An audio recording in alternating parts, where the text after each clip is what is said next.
Hello, my dear students. This is A. Kushwaha and you are watching my YouTube channel English Language and Literature with A. Kushwaha. Welcome in this session of English teaching. अंग्रेज शिक्षण के इस session में हम लोग UP board class 9th के pros के first chapter का लॉन्ग आंसर पढ़ने जा रहे हैं। अगर आपने इसको पढ़ा नहीं है तो डिस्क्रिप्शन बॉक्स में लिंक पड़ा है, उसको जाकर पढ़ लीजिए। इसके शॉर्ट आंसर को नहीं पढ़ा है तो उसका भी लिंक पड़ा है, देख लीजिए। और इसके मैचिंग वर्ड का भी लिंक पड़ा है। आइए देखें ये long answer type question. Long answer type question आप जानते हैं 4 मार्क्स का आता है और ये 60 वर्ड के आसपास लिखना होता है, अराउंड 60 वर्ड। आइए देखें question. What are the main features of the mechanical teachers and the classrooms that Margie and Tommy have in the story? तो कहानी में मार्जी और टॉमी के यांत्रिक शिक्षकों और स्कूल के कमरों की मुख्य विशेषताएं क्या हैं? आंसर। इसी क्वेश्चन को दूसरे ढंग से भी पूछा जा सकता है। How was Margie taught, give examples too. तो मार्जी की पढ़ाई कैसे चलती थी, उदाहरण भी दीजिए। Answer. Margie and Tommy have mechanical teachers. Margie and Tommy के पास यांत्रिकी अध्यापक हैं। They need not to go school for the formal education. Formal means औपचारिक शिक्षा। तो उन्हें औपचारिक शिक्षा के लिए स्कूल जाने की ज़रूरत नहीं है। They don't have such classroom where students sit together. उनके पास ऐसा क्लासरूम कक्ष नहीं है जहाँ विद्यार्थी साथ साथ बैठते हैं। They study from the telebooks. वे टेलीबुक्स से अध्ययन करते हैं। The mechanical teacher taught them. यांत्रिकी अध्यापक उन्हें पढ़ाता था। So they don't require books and exercise books. इसलिए उनको पुस्तक की और अभ्यास पुस्तिका की आवश्यकता नहीं होती है। The examination system is very different. परीक्षा प्रणाली बिल्कुल भिन्न है, अलग है। They do homework in different way. वे अपने गृह कार्य भिन्न तरह से करते हैं। Margie has to write them out in a punch code. Margie को उसे गृह कार्य को पंच कोड में लिखना होता है। She learned it when she was 6 years old। तो जब वह 6 वर्ष की थी तब उसने ये पंच कोड सीखा था। So the system of their education is technically advanced. इसलिए उनकी शिक्षा का जो सिस्टम है वो तकनीकी रूप पर में एडवांस्ड है, आगे है। नेक्स्ट देखते हैं second question. Why did Margie hate school. Margie school से घृणा क्यों करती है? Why did she think the old kind of school must have been fun. वह क्यों सोचती है कि पुरानी तरह के स्कूल मनोरंजक रहे होंगे? और इसी क्वेश्चन को दूसरे ढंग से पूछा जा सकता है। What did मार्जी think about the old school. तो पुराने विद्यालयों के बारे में मार्जी क्या सोचती है?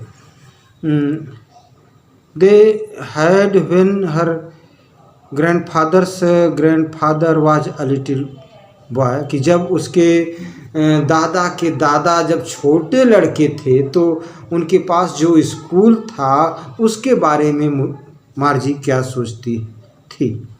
Answer. Margie hated her school. Margie अपने स्कूल से घृणा करती थी। Because she had a mechanical teacher. क्योंकि उसके पास एक मैकेनिकल यांत्रिकी अध्यापक थे। It was in her house.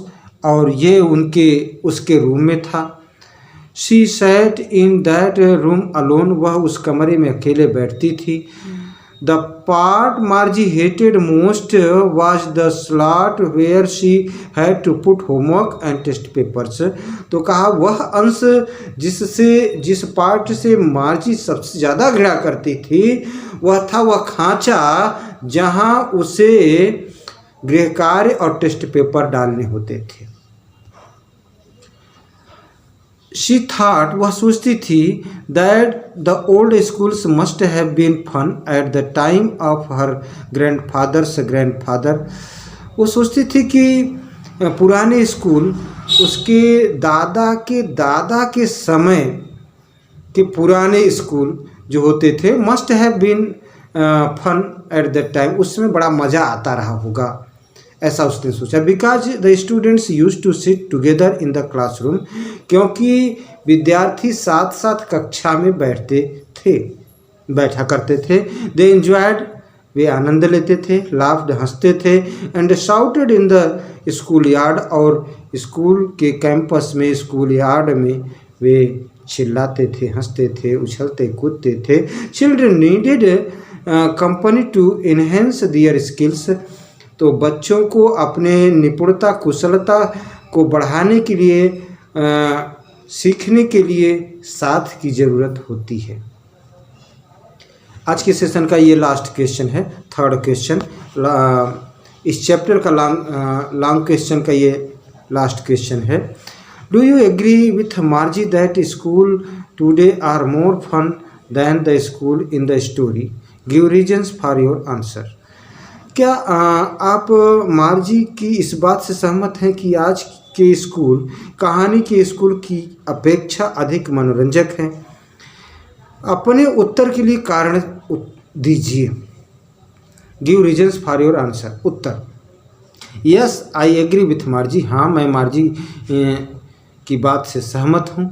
Today's school are more funny than the future school discussed in the story. तो आज के विद्यालय ज़्यादा रुचिकर हैं अपेक्षाकृत the future school discussed in the story, जैसा कि भविष्य के स्कूल होंगे जैसा इस कहानी में डिस्कस किया गया है। The school has nothing but a mechanical teacher with no emotion and sentiments.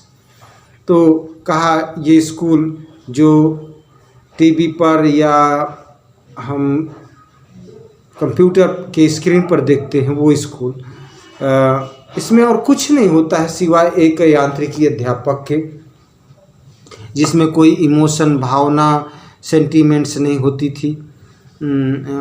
है। It does not have the ability to understand the psychology of child. और इसमें बच्चों की साइकोलॉजी को भी समझने की क्षमता नहीं होती है। मोreover, जो भी हो, it guides a pupil according to its adjusted moods.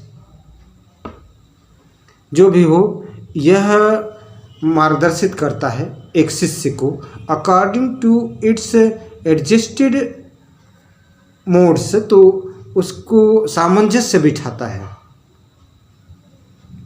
But today's school work for overall development of a child. लेकिन आज के विद्यालय एक बालक के संपूर्ण विकास, बट टूडेज स्कूल आज के विद्यालय work for overall development of a child, एक बच्चे के सर्वांगीण विकास के लिए कार्य करते हैं। They learn how to adapt themselves to the new surroundings। वे सीखते हैं कि ये जो नई सराउंडिंग्स है, वातावरण है, रहन सहन है, उससे अपने आप को कैसे अडाप्ट करेंगे, अनुकूल बनाएंगे। The students sit and learn together.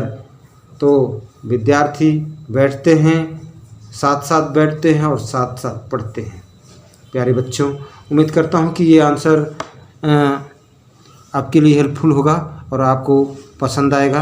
अगर अच्छा लगे तो लाइक करें, शेयर करें। अगर इस चैनल पर पहली बार आए हैं और सब्सक्राइब न किए हों तो चैनल को सब्सक्राइब कर लीजिए, चूँकि 9th से 12th तक पूरे कोर्स को कवर करने का प्रयास किया जा रहा है।